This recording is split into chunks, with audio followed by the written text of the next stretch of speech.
Lorsque l'on essaye de se visualiser la taille de l'univers dans notre esprit, ce dernier échoue systématiquement à nous donner quelque chose de concret.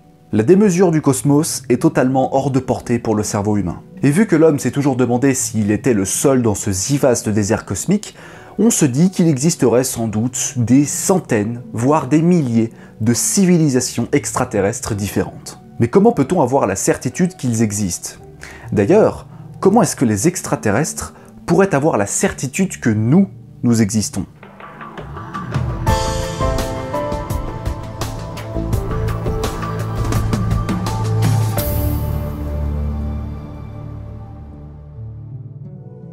Occasionnellement, il m'arrive d'écouter cet album, On the Night, The Dire Straits, le plus grand groupe anglais de tous les temps.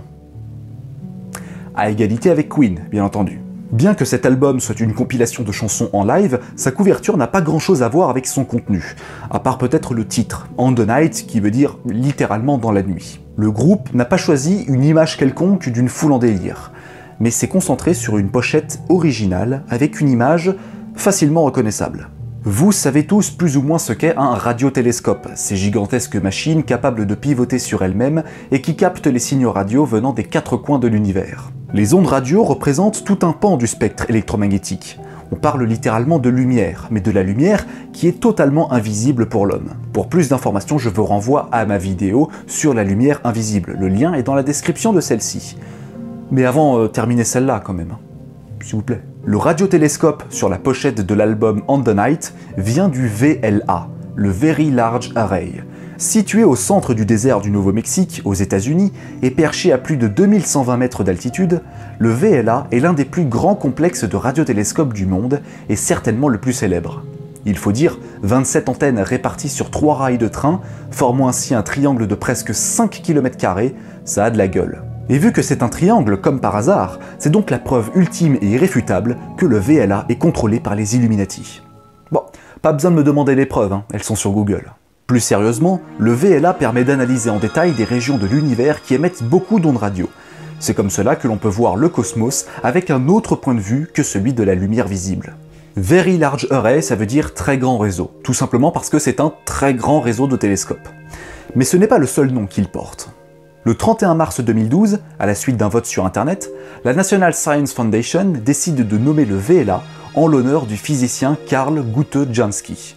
C'est un très grand symbole de reconnaissance pour le VLA puisqu'il porte le nom du fondateur même de la radioastronomie, le fait d'observer le ciel par le biais d'ondes radio. Son matériel peut aujourd'hui paraître trivial, mais c'est bel et bien avec ces antennes qu'il va expérimenter la radioastronomie. Les astres émettent des ondes de partout dans l'ensemble du spectre électromagnétique. Ne détecter que les ondes radio permet aux astronomes d'observer le cosmos sous une forme très différente. Le Very Large Array n'est qu'une version moderne des antennes de Jansky, à la différence près qu'aujourd'hui, les radiotélescopes ne sont pas uniquement des récepteurs, ce sont aussi des émetteurs. En plus de capter les ondes radio, ils peuvent aussi en envoyer. C'est comme cela que les scientifiques ont envoyé plusieurs fois des messages à destination de potentielles civilisations extraterrestres, comme le message d'Arecibo dans les années 70, et dont j'ai déjà parlé dans un ancien épisode il y a un peu plus d'1 an. On peut également envoyer des signaux dans l'espace interstellaire, mais sans le vouloir. Le meilleur moyen pour que les agences spatiales puissent communiquer avec une sonde aux confins du système solaire, c'est de lui envoyer des commandes par ondes radio. La sonde en question possède une antenne, afin de recevoir le signal, mais une grande partie de sa diffusion s'éparpille progressivement dans l'espace. Aujourd'hui, les communications par ondes radio sont utilisées depuis à peu près 100 ans. L'activité humaine résulte en des milliers, voire des milliards de signaux radio qui peuvent parfois se perdre dans le cosmos. Pour ce qui est de la recherche de la vie extraterrestre intelligente, nous avons passé un cap depuis le XXe siècle. Nous faisons du bruit. Suffisamment de bruit pour être détectable par des aliens. Et si, au lieu de chercher les petits hommes verts, on laissait les petits hommes verts nous trouver sans aucun effort? En d'autres termes, jusqu'où les hommes sont-ils détectables? Dans l'univers, tout est limité par la vitesse de la lumière, qui peut paraître instantanée à nos yeux, mais qui, pour le cosmos, est d'une terrifiante et déprimante lenteur. Sachant que les ondes radio se déplacent également à la vitesse de la lumière, puisque c'est de la lumière, alors les transmissions humaines les plus vieilles qui sont allées dans l'espace ne sont qu'à 100 années-lumière de la Terre. À notre échelle, on est bien d'accord que 100 années-lumière, c'est une distance si incroyablement faramineuse qu'il est strictement impossible pour le cerveau humain de se correctement la représenter dans le cerveau. Par contre, pour la Voie lactée, c'est le patelin d'à côté. 100 années-lumière, c'est 1/1000 du diamètre de notre galaxie. On peut alors représenter l'activité humaine par une sorte de bulle immatérielle d'ondes radio de 100 années-lumière de rayon, soit 200 années-lumière de diamètre. Ce qui veut dire que si les extraterrestres construisent une antenne pour essayer de nous détecter à l'aide d'ondes radio, en la pointant vers nous, alors il faut que cette civilisation se trouve à moins de 100 années-lumière de nous. Connaissant la très faible probabilité de l'existence d'une civilisation similaire ou supérieure à la nôtre dans les 100 années-lumière autour de nous, les chances sont plutôt maigres. Est-ce que vous voyez le petit point bleu? C'est la taille de la bulle d'ondes radio des êtres humains, la zone immatérielle où l'on pourrait détecter nos signaux. Et ceci est la taille de la Voie lactée. Notre galaxie est tellement grande que s'il existait 1 millier de civilisations équitablement réparties aux 4 coins de notre voisinage cosmique, aucune d'entre elles ne nous aurait encore détectés. C'est déprimant.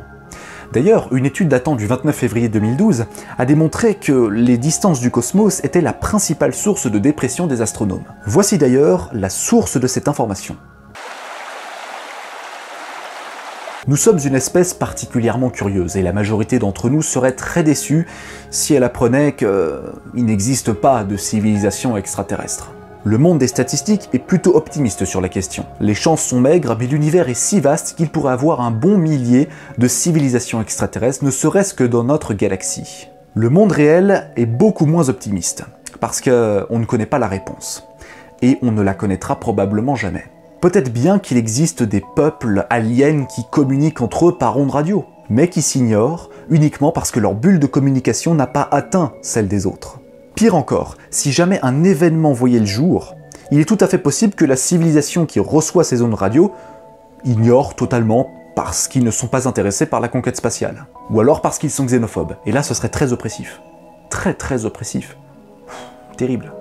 On peut s'amuser à spéculer sur les centaines d'hypothèses et explications théoriques différentes, mais ça n'enlève pas le fait qu'on n'en sait strictement rien.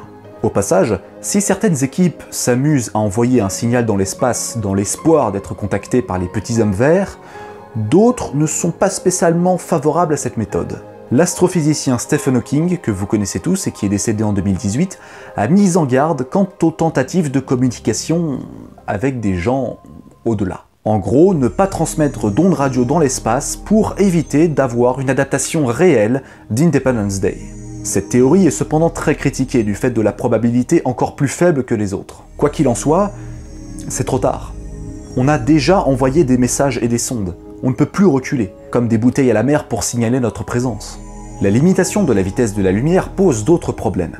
Par exemple, il nous est impossible de scruter l'intégralité du ciel en même temps, partout, simultanément. Et c'est également pour cette raison que la question de la vie extraterrestre reste sans réponse. En attendant que le problème soit résolu, vous pouvez toujours vous dire que nous sommes là. Nous attendons patiemment que quelqu'un nous fasse signe, brisant ainsi le silence éternel de ces espaces infinis. Et puis vous pouvez aussi vous abonner à ma chaîne YouTube, activer la cloche, mettre un petit pouce bleu et partager mon travail s'il vous plaît. À la prochaine!